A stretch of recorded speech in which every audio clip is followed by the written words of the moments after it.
Hi అండి అందరికీ. Thursday రోజు అయితే ఇంకా నేనైతే లంచ్లోకి టమాటో చారు అలాగే ఆలుగడ్డ ఫ్రై అయితే చేద్దామని అయితే డిసైడ్ అయ్యాను. సో ఈ టమాటో చారు రెసిపీ వచ్చేసి నేనైతే మా అమ్మమ్మ దగ్గర నుంచి నేర్చుకున్నానని చెప్పాలి. ఎందుకు అంటే తనైతే టమాటో చారులు పప్పులు అయితే ఎక్కువ చేసేదన్నమాట. ఇంకా సో నేను కూడా అలా అయితే నేర్చుకున్నాను మా అమ్మమ్మ దగ్గర.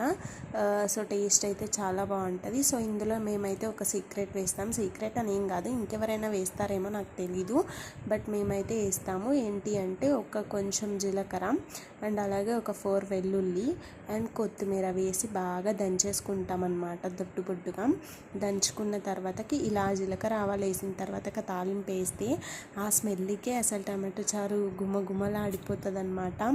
జస్ట్ ఆ స్మెల్కే తినేయాలనిపిస్తుంది. మీకు కూడా ఇంతేనా? టమాటో చారు అంటే ఇష్టమా? ఇష్టమైతే నాకు కామెంట్ చేసి చెప్పండి. నాకైతే చాలా ఇష్టం అన్నమాట.